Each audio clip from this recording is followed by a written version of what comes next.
So without further ado, we have the one, the only, the great Courtney Hackney here ready to regale us with his orchid stories. So Courtney. Unmute Kill Courtney. Like that. Courtney, here he is. Okay. Well, this is different for sure. It was really nice to see how many people submitted photographs, and just kind of unfortunate that we couldn't put them all in.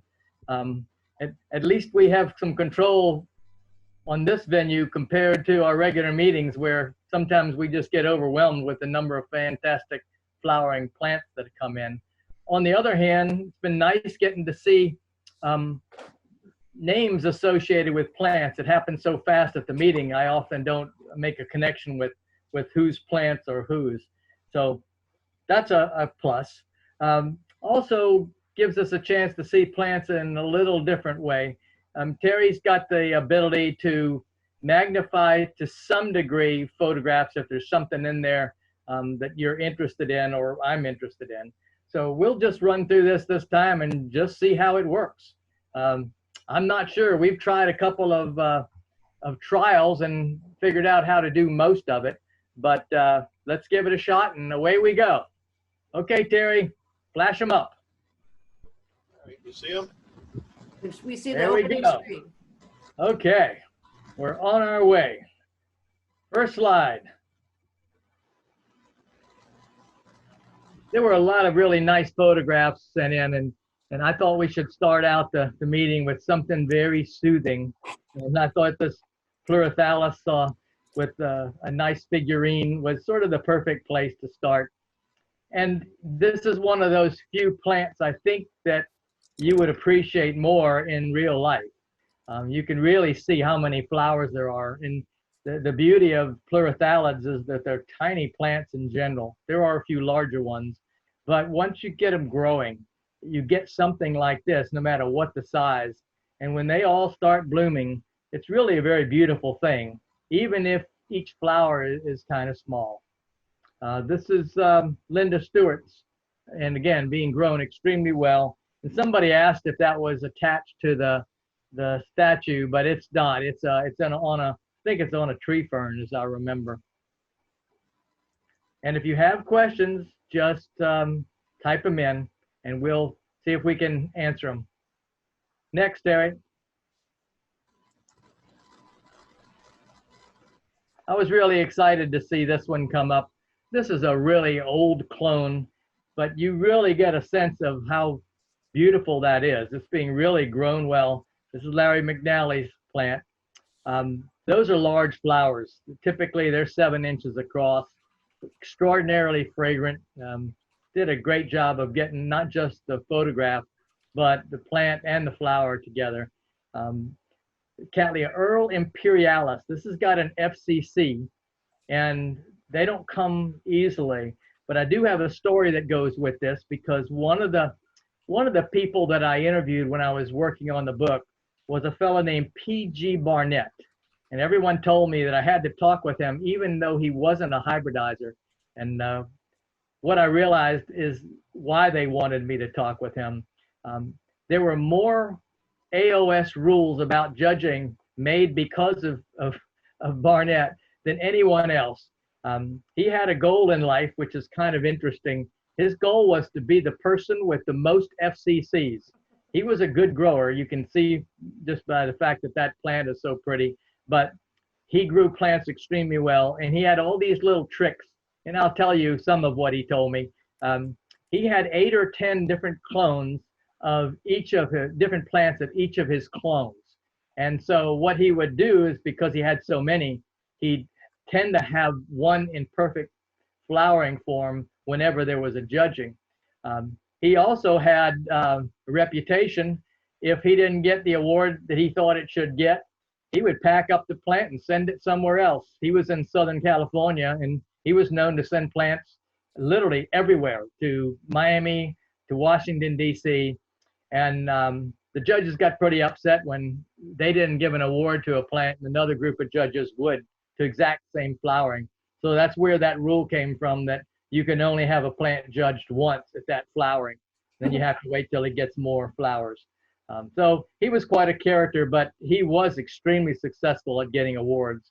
And up until recently, he did have the most FCCs in Cattleyas. Next. Oh, from something old to something new.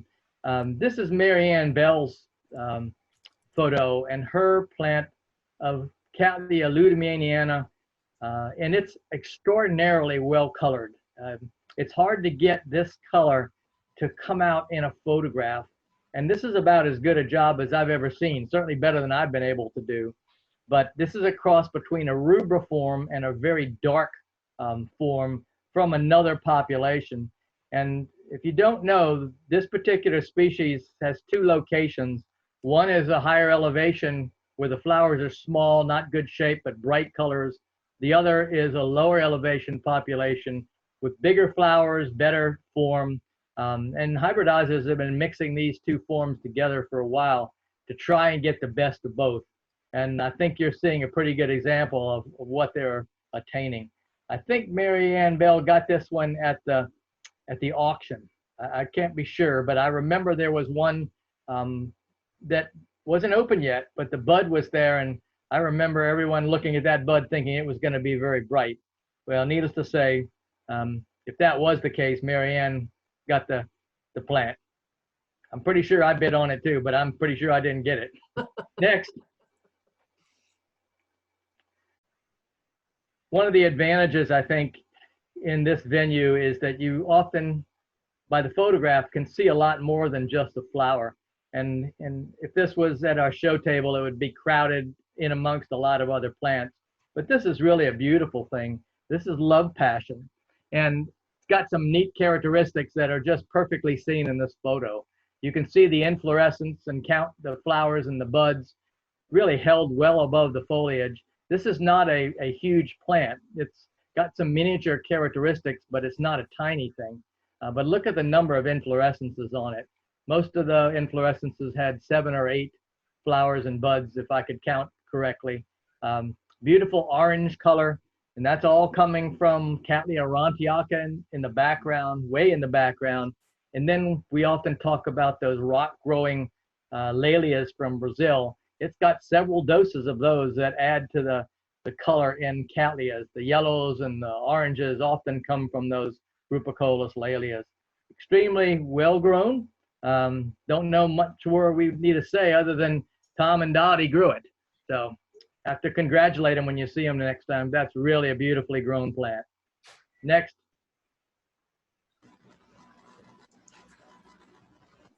I had fun with this particular thing for a number of reasons.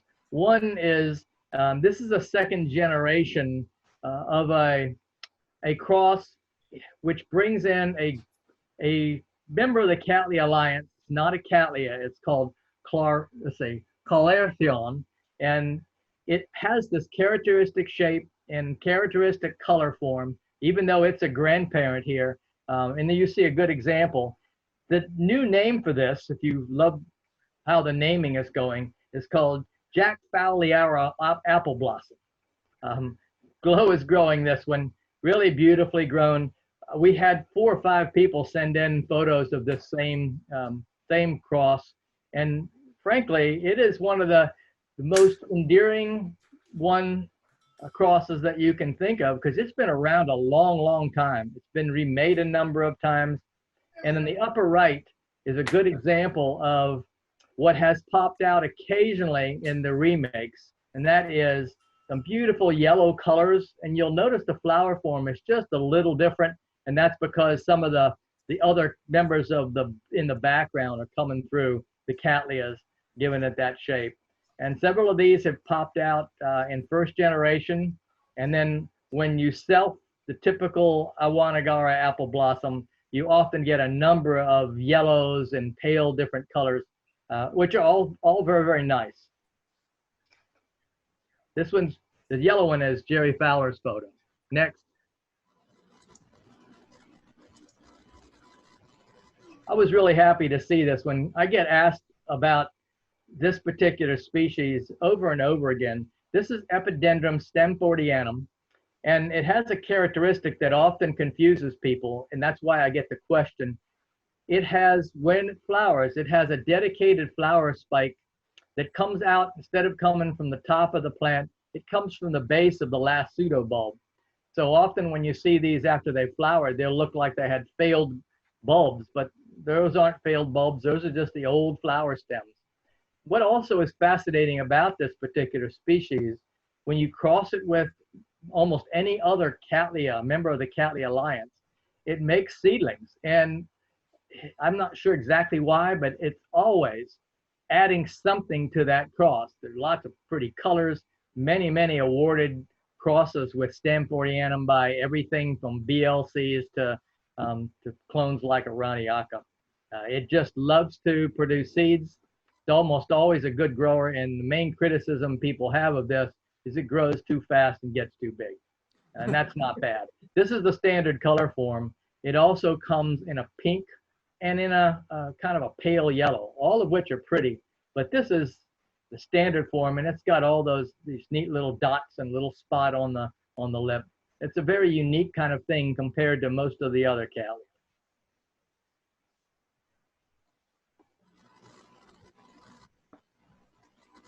We don't get to see a lot of Phragmipediums.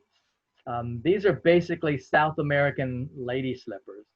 Historically, the type that we got to see, if you were lucky enough to actually grow one or see them in shows, look more like the plant on the left. This is Wolsner Super Grande. Bill and Deb Bodie growing that extremely well. And you can see the flowering form, the way it produces flowers one at a time and then another one at the top. And that can go on for a while. This whole group was energized when someone found a species that had a lot of really bright color. And that is coming from a species called Frag Bessie. And it's a beautiful red. It's a small flower, but hybridizers have been able to integrate it into the main lines that existed and produce some pretty dark colors. This is really a nice sort of a pinky red. Sometimes they're actually pretty close to red. And these are a little smaller plants too. You'll see these at shows pretty routinely. And that's not unusual to see well-grown, well-flowered frags with the Bessie in them. We just don't see them here because they do not like our temperatures. If you want to try these, I can tell you how some of the people in coastal North Carolina successfully grow them. They basically have them sitting in a water bath about halfway up the pot, and they have the water constantly circulated and it's refrigerated. So they keep the water temperature about 60 degrees. If you want to try that, it can be done. I warn you though, it takes a lot of time and you have to keep the refrigeration going. And once you do that, then you also have to have really good water. So they like rainwater, RO water. They grow typically on the sides of rock faces. And in those situations, there's moss on the rocks and cold water flowing down the face of the rock. I actually saw these growing in Ecuador, and there was no way to ever reproduce that in North Carolina. Next, here's another group that we don't see very often. This is Suzanne's, and these are true Miltoniopsis. These are, again, coming from a higher elevation. They like cool temperatures, and 80 degrees will start them wilting. But if you can do what Suzanne does and keep them outside in the wintertime, unless it gets really cold, and then bring them into the air condition when it gets up to 80, 85 like now, you can grow them. And there are people in a lot of the hot states that do a good job of it. But again, the trick is keeping them cool in the summertime. And again, these like really good water. You'll have a hard time growing these in the mineral water if you try to water them with well water in Florida. But beautiful color on these. This is called the waterfall effect on the lip of this Miltoniopsis. And these are very different than Miltonias. I know a lot of our members grow Miltonias pretty well. Miltonias are sort of a closely related group, and Miltonias are in lower elevations. So if you grow Miltonias, don't think you can grow Miltoniopsis unless you can do what I just mentioned. Keep them cool and give them really good water. Next. This was always fun to see Phalaenopsis equestris. It is probably my all-time favorite Phalaenopsis species. The one on the right is a more classic example. It's been bred into an awful lot of Phalaenopsis lines, even though it's got a lot of negative characteristics, one being small, and two, if you look at how those flowers are arranged on the inflorescence, they're in a whorl pattern. There are now probably a half dozen different forms or different types in terms of color. Everything from pure white to white with a solid yellow lip, and even very dark ones. There also are some tetraploid forms. And my first instinct when I saw the one on the left was that it was a tetraploid of some kind. This is B's plant, and Suzanne's is the one on the right. But the more I look at this, the more I'm fairly certain this is a hybrid, probably a hybrid of equestris, and then back to equestris. It is a beautiful thing, and this is one of the parents that's in the background of a lot of those beautiful, cute little Phalaenopsis you see in the big box stores. They're like miniatures with lots of little tiny flowers. Equestris is heavily involved in that. And if you like semi-alba, large flowered Phalaenopsis, equestris is the key ingredient to produce those semi-albas. Next. Thought it was nice to have a couple more phals, ones that we don't see very often. These are Phalaenopsis that weren't around a long time, at least they certainly weren't available. And one of the reasons that we didn't see many of them was there was even confusion for a while as to whether they were truly Phalaenopsis. But they come from higher elevations, cooler. A number of them are from the Himalayas, and some of them even encounter frost in their natural habitat. Others have real dry periods in the wintertime and lose all their leaves. They're deciduous. I know several people who've thrown them away in the winter when they lost all their leaves thinking they were dead. So don't do that if you've got one of these. It's a nice species. Notice both of them are grown on mounts. You have a hard time growing these in a pot. And one of the reasons is that, especially the Parisiae, its roots are photosynthetic. And when you water it, all those roots will turn beautiful green. And in fact, a lot of the ones that are deciduous will do the same thing, even without leaves. They can photosynthesize. But this is really a well-grown plant. Look at all the buds coming, and this is characteristic of this particular species. In fact, when they're grown well, and this one, when all those buds open, you'll hardly be able to see the leaves for it. Just so many flowers are coming. And the other species, which is one we don't see hardly ever, Japonica, this I don't think was even considered a Phalaenopsis a few years ago. So nice examples of things we don't see very often, and you can also get a good look at exactly how they're grown. So if you want to try one of these, keep this photograph because it'll be a good model to follow. Next.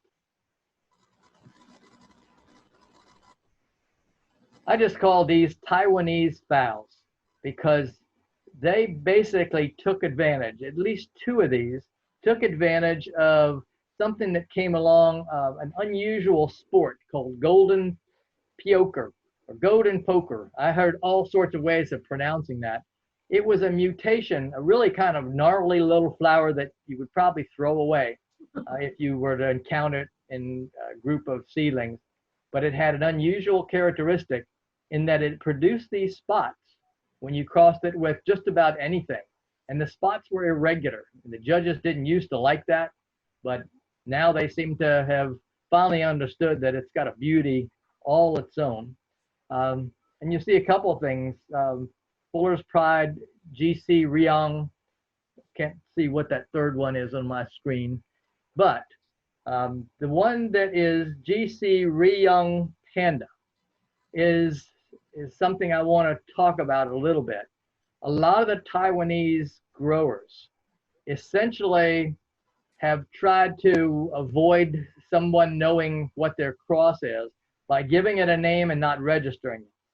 And the number out there now is getting pretty large of Phalaenopsis with names, but we don't know what they are. But I'll guarantee you that it's got that golden peocher somewhere in the background to get those spots. I've not seen any other way in which that irregular spotting has been produced. It ultimately comes from a species called Phalaenopsis gigantea, which is exactly what it sounds like. The plant can have 3-foot individual leaves that are 3 foot long. So beautiful, beautifully grown, nice display. Next. I often talk about summer blooming Phalaenopsis, and it's kind of unfortunate that we don't see more of these. They're actually pretty easy to grow. The one on the left is Phalaenopsis summer candy girl. It's got a whole lot of violacea in it. I can tell you that just by looking at the flower and the plants. There are 2 or 3 species that are mostly involved in this hybrid line, or these hybrid lines, I should say. And they will produce 4 or 5 flowers on a stem. Often you'll only have 2 or 3 in bloom at a time. But the nice part is the old inflorescence will hang on for 3 or 4 years. They'll hang on as long as the leaves that are supporting them hang on. And so over 3 or 4 years, you can have 8 or 10 spikes, all of which have at least 1 flower on them in the summertime. And that's a marvelous display. They also have the added benefit of being extraordinarily fragrant. And you can see the other one to the right. Can't really read that, Terry. Somehow it's not coming up. Oh, that's Candy Girl. Beautifully flowered, extreme color in it. Again, all the characteristics I mentioned are there. I think more growers should probably play around with growing some of the summer phals just because of the fragrance. They tend to have a reputation for dying easily in the cold. They do not like to have water in their crown, especially if the temperature is lower than 60. These all come from extremely warm climates, about as hot as you can imagine in the tropics. So they don't like cold at all. But they're not really hard to grow as long as you can just keep the water out of the crown and keep them moist during the summer. Next. This was cute. I actually don't know that I'd ever seen this in real life before. I guess I still haven't. This is Pomperedia ignea, Jerry Fowler's plant. I had to look this up because I wasn't sure what its habitat was. It actually is an epiphyte. My first thought was it was something that was a terrestrial, but it is an epiphyte from Colombia, and it grows in a pretty high elevation. About the lowest you find this particular species is about a mile up the slope, which is a little cooler for the tropics, but in Colombia, that's still darn warm. But it doesn't like the heat like we have it here, so it would not like 90s. But being grown here, so we'll have to ask Jerry exactly how he's doing it, whether he's treating it a little differently or what. A lot of these species that come from this sort of elevation will have individual populations that are from lower elevations, and often will do okay in our climate. You just have to watch out for the extreme temperatures. Next. I'm surprised we actually don't see more of this particular genus. Trichopilia, this is Hennessiana. Linda Stewart's growing this. And again, this is one of those species that has really pretty large flowers. Nice fragrance, as I recall, although I'm not sure I've smelled this particular species. When these particular plants are grown larger, just about any member of this genus, they'll get really thick and they'll produce multiples of inflorescences all around the pot. And sometimes you can't see the pot, there'll be so many. And if you look at awarded plants that have culture awards, you'll see they have flowers going all around the pots with something like 2 to 5 or 6 flowers. But this is really a beautiful example. This is Linda Stewart's again. Next, Leptodes. This is Janus Crofts. And there's another one there, Susan's, can't see who's in that other one. Mill Street. Okay, these are two different species. There it is. This is bicolor. Bicolor is the actual most common one that we see. And it's been interesting in terms of the history of awards to these. There were sort of awards given to the first one just because no one had seen it, no one really grew it well. And then a couple of people started playing around with just selfing them and sibbing them, and they've improved the flowers dramatically.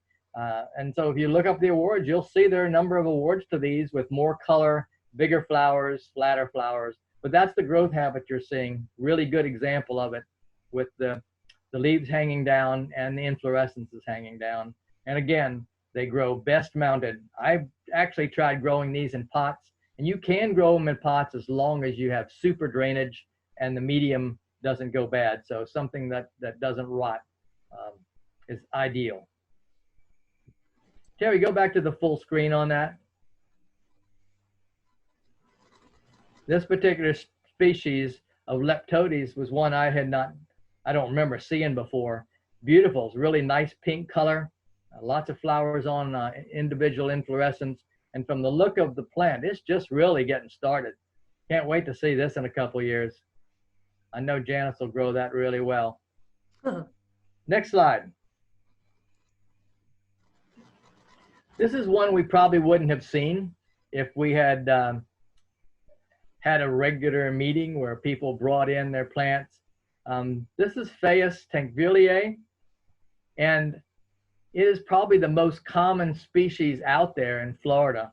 I once visited a friend acquaintance and spent the night there, and I commented because he had these whole beds of SAOS that I didn't know he was an orchid grower, and he didn't know he was an orchid grower either. He didn't know they were orchids.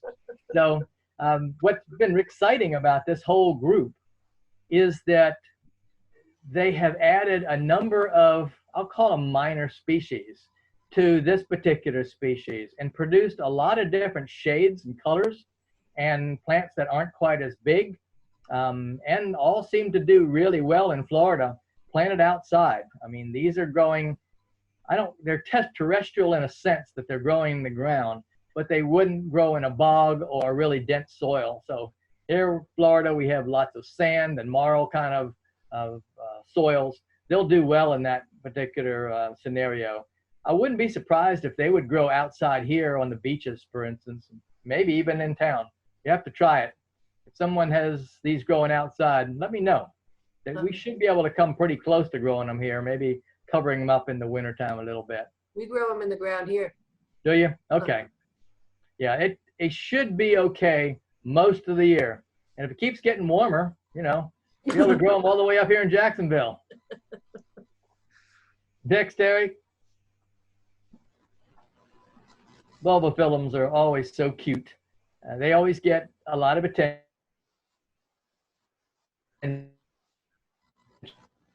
The flowers. The one in the left, Nasturtianum, we used to call daisy chain bulbos. In fact, they were called cirripedums at one time to separate them from the flowers on the right, which are clearly bulbophyllums and really different. But you get a good look at how the flowers are all arranged nice and neat all around the individual umbel, I think is what they are. They like to be moist. They'll grow under pretty low light. The ones that I only have because they grow well under my bench. So I just throw them under the bench, and every now and then I smell something really bad, and I know they're in flower because almost all of them have, let's say, poor smells. Maybe that's the way to say it, but they smell nasty. Go back the other one, which is a really cool thing. That is Wilbur Chang, and one of the species is a Kinolabium. And I looked up some of the awards to this particular hybrid just to give you a sense. And some of the ones that have been awarded are 4.5 inches wide and 8.5 inches high. So that's a huge flower. And the Kinolabium, Some of the kind of labiums I've seen that came to the judging table would be 25 inches in height. That is a huge flower, a pretty big flower. So beautiful thing. The only downside is that they don't smell good. All of them have this cantilevered lip. So every bulbo, if you look at it and you blow on the lip, you'll see that lip bounce around. And supposedly it's a little trick that when an insect lands on it thinking it's just going to have a little snack or something. Yes, insects like nasty smells. The way in which it works is the lip flips up, they fall into the flower, and then when they get out, they carry the pollen with them. So a little tricky thing that plants do is to fool pollinators. You would think pollinators would learn, but they'll go from one flower to another, constantly being tricked. They're not smart. Okay, next. Jamelia aranchnatha. Steve Hawkins is growing this, and it is the thing I've always noticed about this particular species is the contrast between the stark white flowers and the deep green foliage. These are pretty closely related to the other African species that we see, and we probably don't see as many of them as we should. They're angraecoids, basically. I think they actually hybridize with angraecums.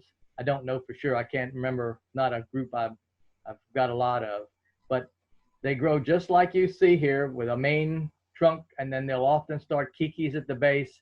And when you see a really big one, it will be pretty spectacular.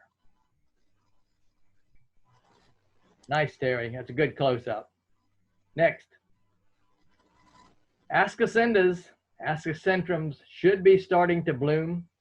This is, the first one is Ascocynda Stephanie Wells, which frankly I can't find registered. So I don't know if this is just one that's missing somehow out of Orchid Whiz, or whether it has not been registered yet, even though it's been sold. It is not uncommon for a grower to name a plant and put it on the tags and then forget to register it.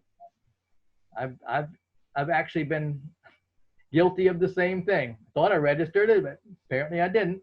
So that's a good example of what you get when you cross an Ascocentrum, which is on the right, with something that's bigger, a typical Vandaceous thing. You get the color, you get the smaller size plant and the smaller size flowers. And the colors are what people buy them for primarily. By the way, I should mention that the plant on the right, which is Miniatum, also goes by the name Garryi. So if you've got one that says Garryi, it's the same thing.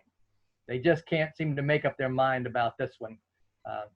But come in mostly yellowy orange, depending on your point of view. And this is a classic example of how this plant grows. They love to make kikis, and it's not uncommon to have a mother growth and then 5 or 6 kikis around, all blooming. So that is a great way in which to get a colorful plant. They love Florida. You can grow them outside most of the year, frankly, and only have to bring them in if you're getting frost. They come from a pretty warm climate, so you have to be a little careful if you put them outside. I'm not sure this is Leslie Brickle, I think, isn't it? Yeah, Leslie. Yeah, Leslie. I've probably seen this one in real life. Next.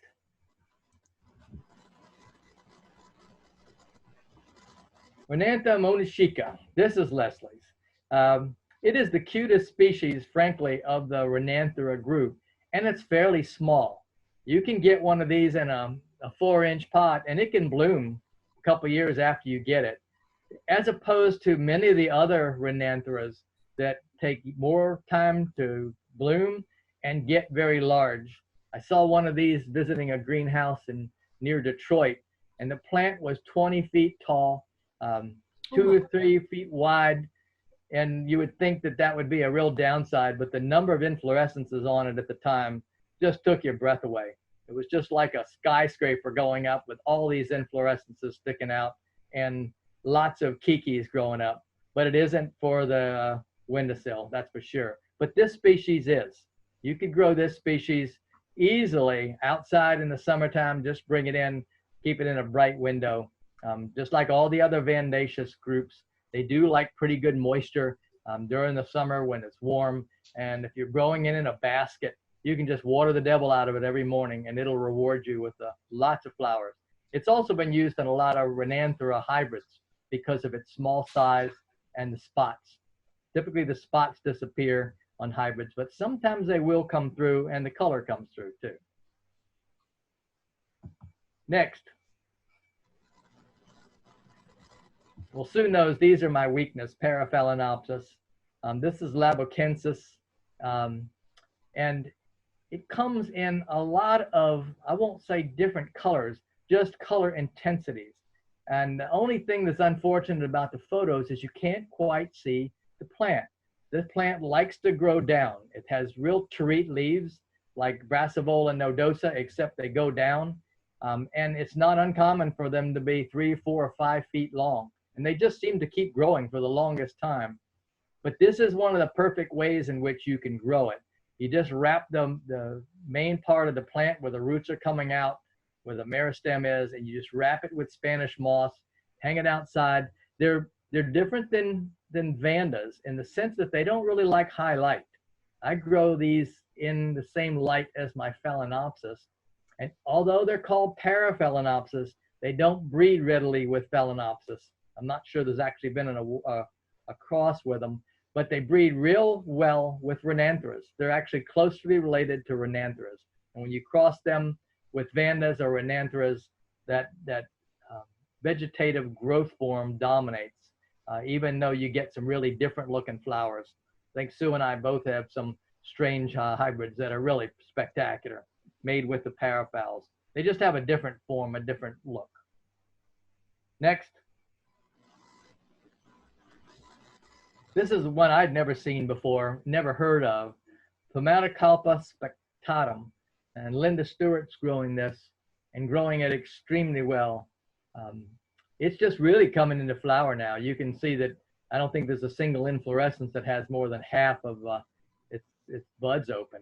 It's a member of the Vanda Alliance in the Vandaceous group. I don't know if it breeds with them or not, but I'm guessing it might. It would be a fun one to play around with and see if you could get that multi-inflorescence characteristic growing with it. Don't know what kind of light it requires. There wasn't really much information on it, other than it comes from India, Burma, Thailand, and it's apparently very widely distributed, which makes me wonder why we haven't seen this before. And it may very well be that this form, this yellow form, is just not the common one, but you would still think it would be out there in the market for us. Maybe if we went to Thailand, it would be, but certainly looks like something we all would probably love to grow. Next. Psychopsis used to be in the Oncidium Alliance, even though everyone knew it really wasn't closely related. It does not breed with them. Most of them have really beautiful leaves, and the Carter and Holmes nursery always grew this particular plant, a species of it anyway. They grew it over and over again. They hybridized it back and forth, and they had many, many generations of what we used to call Oncidium papilio. It's now Psychopsis. And they bred a few other species. They mixed them together. But this is probably the best one, best outcome of all the hybrids that were made. And this is Psychopsis Mendenhall. And some of these can be absolutely huge in the orchid world. If you have one of these and you haven't flowered it, they do take a little time to bloom. And once they start, each inflorescence will continue to bloom for many, many years. So don't cut it off when the flower falls off. It'll just keep growing a new bud and flower. And then it'll produce a new growth that'll produce its own inflorescence. So you can often have 8 or 10 inflorescences all coming into bloom pretty continuously. Next.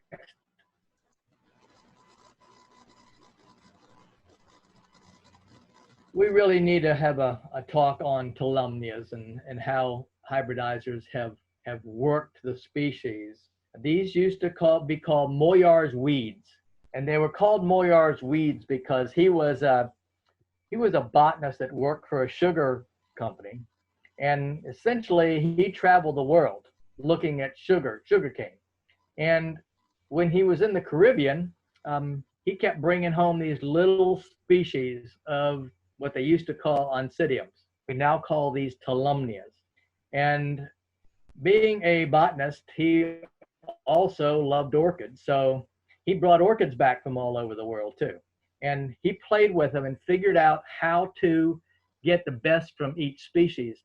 Because it turns out each species has a multiple of a chromosome. So can't remember the number. I think it was 30. So some species have 30 pairs, some have 60 pairs, some have 120 pairs. So when you start mixing all these things together, you can sort of imagine you could have a mess. And he did. That's why they were called Moyar's weeds for a lot of years. But he eventually figured out what went with what. And now you get a good view of all the different colors and spots and so forth that can be produced from these weeds. Now, when you see them growing in the wild, like in the Bahamas, you will understand why they call them weeds. They literally grow on the tips of plants that look near death, and they look near death, and they'll just send out these little inflorescences every now and then, mostly little tiny yellow or white flowers. And this is what hybridizers have done. One of those things we need to have a talk on, Sue. Okay. Next. This is very handsome dendrobium. Dendrobium Australian artist. This is Janice's too. This is 50% Dendrobium speciosum. And when you look at Dendrobium speciosum, you basically see this particular hybrid. It's extraordinarily dominant. This is just a nice color form. I don't know what more you're going to get out of this group of dendrobiums, but it sure is nice. So Janice, congratulations. You're going that well. Thanks. Next, Dendrobium goldii. This is Steve Hawkins' plant. This used to be a very, very common species, and its offspring were real common. It's got a lot of great characteristics in that it produces lots of flowers. It's very easy to grow. It loves heat. It loves water. I won't say you can't kill it, because you can if you really work at it, but you're seeing a really beautiful clone of it. And it used to be that they were just referred to as antelopes because of the way in which the flower is formed with those tall petals sticking up, twirled. Just nice, nice. I don't know what more you would ask in a dendrobium, but again, very, very well grown, very pretty. Next.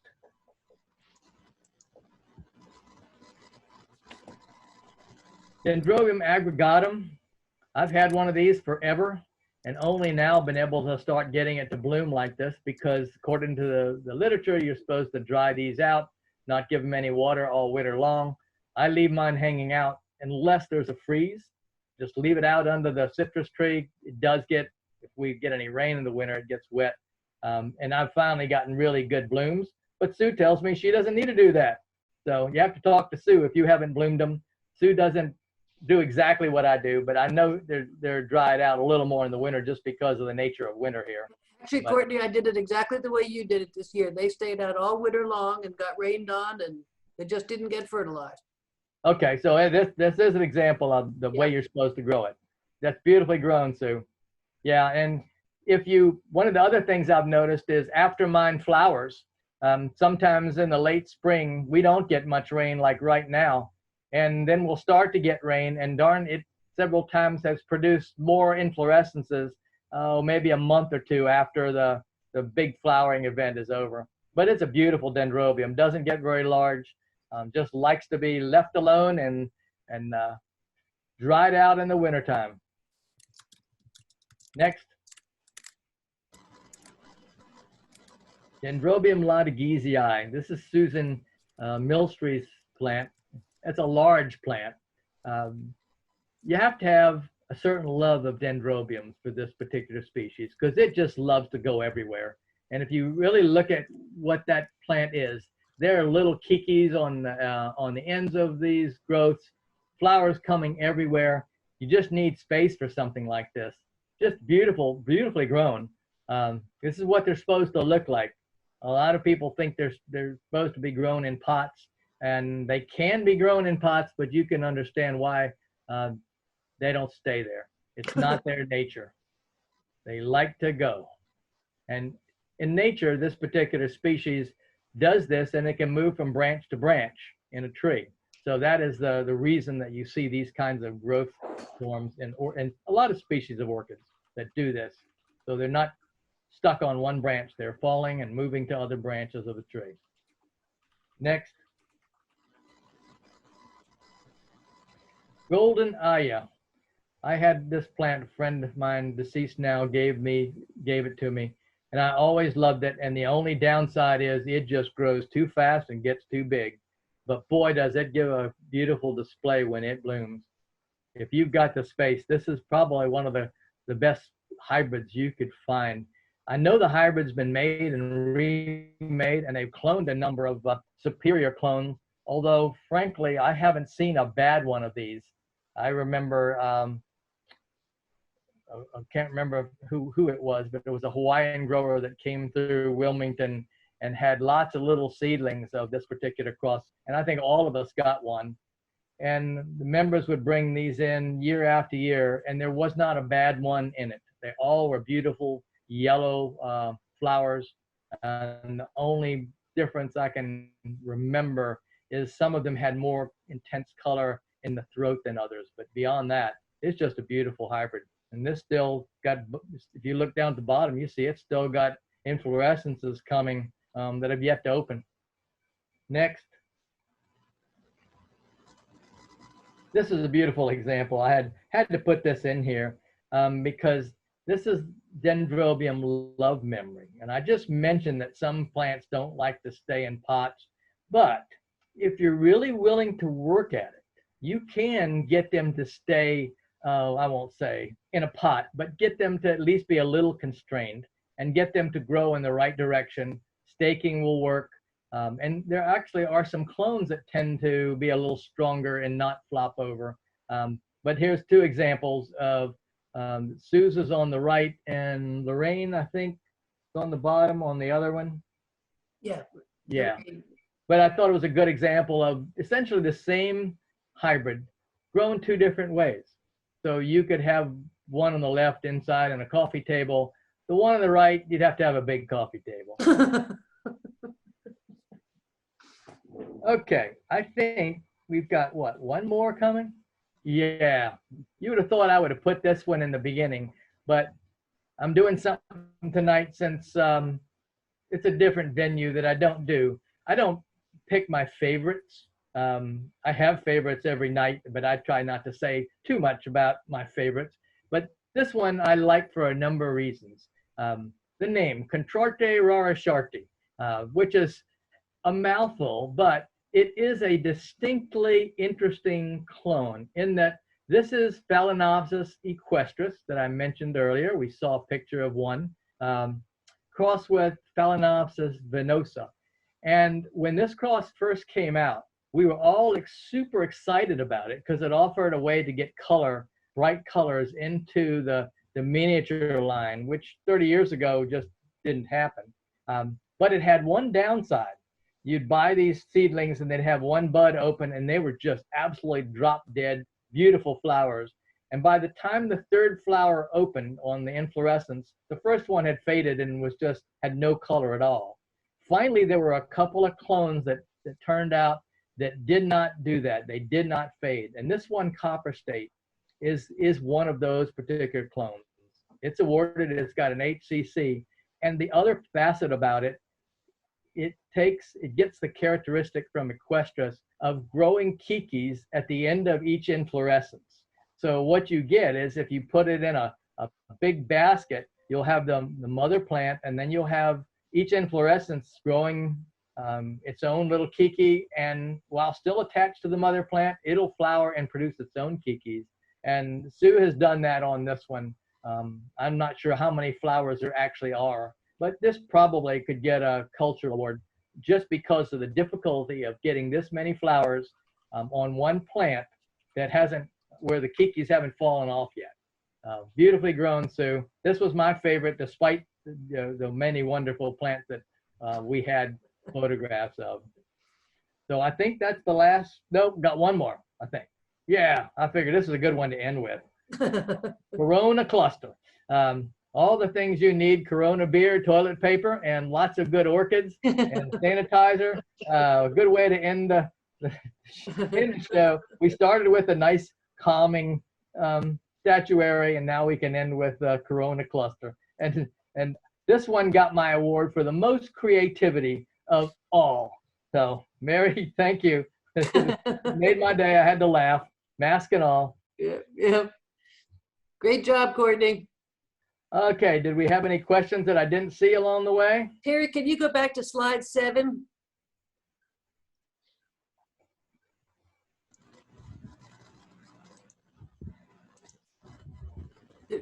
There was a question, I think it was the picture of the Epidendrum stamfordiatum, about whether the roots to the right belong to the epidendrum.